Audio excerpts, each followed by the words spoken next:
আমার প্রিয়জনেরা, প্রভু যীশু খ্রিস্টের নামে শুভেচ্ছা জানাই। আমি যেমন আপনাদের বলেছিলাম, এই দেশটি কি খুবই সুন্দর নয়?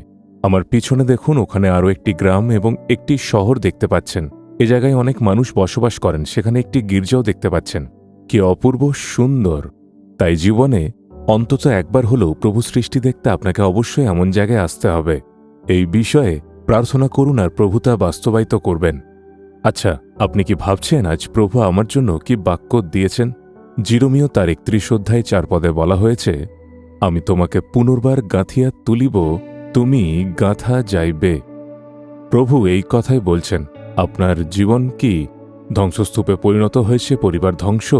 আমি চাকরি হারিয়েছি, অথবা আমি কাজ করতে পারছি না, আমার ব্যবসায় শুধু ব্যর্থতার ক্ষতি, আমার সন্তানদের জীবনও ধ্বংস হয়ে গেছে, আমার জীবনটাই যেন ধ্বংস। আমার জীবন ভালোই চলছিল, কিন্তু এখন সবকিছু শেষ হয়ে গেছে। আপনি কি এভাবেই বলছেন? প্রভু বলছেন, আমি তোমাকে পুনর্বার গাঁথিয়া তুলিব, তুমি গাঁথা যাইবে।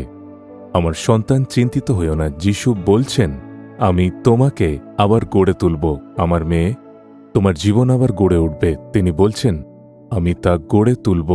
তুমি যা হারিয়েছ তা আবার ফিরে পাবে। তুমি যে আনন্দ ও উল্লাস হারিয়ে ফেলেছিলে তা আবার ফিরে পাবে। তুমি যে চাকরি ও আশীর্বাদ হারিয়েছিলে সেগুলো আবার ফিরে পাবে। প্রভু বলছেন, আমি তোমাকে গড়ে তুলব। আমি দেখতে পাচ্ছি প্রভু কত মানুষের জীবন আবার গড়ে তুলছেন। হ্যাঁ প্রিয়জন, হয়তো আপনি সবকিছু হারিয়ে ফেলেছেন এবং অপমান ও লজ্জার মধ্যে জীবনযাপন করছেন। আপনার চারপাশে এমন মানুষ রয়েছে যারা আপনাকে নিয়ে উপহাস করে, আহা এমনটাই হয়ে গেল, আমি ভালো কিছু আশা করেছিলাম, কিন্তু আমার জীবন ধ্বংস হয়ে গেছে, সব শেষ। আপনি কি এমন ভাবছেন? আপনার কি আত্মহত্যা করার কথা মনে হচ্ছে? আত্মহত্যা কোনো সমাধান নয়। আপনার সামনে এখনও আশীর্বাদপূর্ণ দিন রয়েছে। ঈশ্বর আবার আপনাকে সুন্দরভাবে গড়ে তুলবেন। যা কিছু ধ্বংস হয়েছে তা নিয়ে চিন্তিত হবেন না। প্রভু নূতন কিছু গড়তে চলেছেন। তিনি আপনার জন্য একটি সুন্দর ও আশীর্বাদপূর্ণ জীবন গড়বেন, আপনার জীবনকে আনন্দে ভরিয়ে দেবেন। তিনি বলেছেন, আমি গাঁথিয়া তুলিব। আপনার বাবা মা আপনার জন্য কোনো চেষ্টা করেননি, আপনার আত্মীয় স্বজনও আপনার জন্য কোনো উদ্যোগ নেননি, আপনাকে সাহায্য করার মতো কেউ নেই। আপনি কি একা হয়ে গেছেন? প্রভু বলছেন, আমার সন্তান, আমার মেয়ে, আমার ছেলে, আমি তোমাকে গাঁথিয়া তুলিব।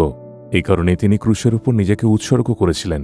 তিনি নিজেকে প্রহার এবং আঘাত সহ্য করার জন্য সমর্পণ করেছিলেন, ক্রুশে ঝুলেছিলেন, সবকিছু হারিয়েছিলেন। কেন প্রভু এই কথা বলছেন জানেন? আপনার জন্য নিজেকে উৎসর্গ করেছেন। তুমি আমার ছেলে, তুমি আমার মেয়ে, আর আমি তোমাকে আবার গাঁথিয়া তুলিব।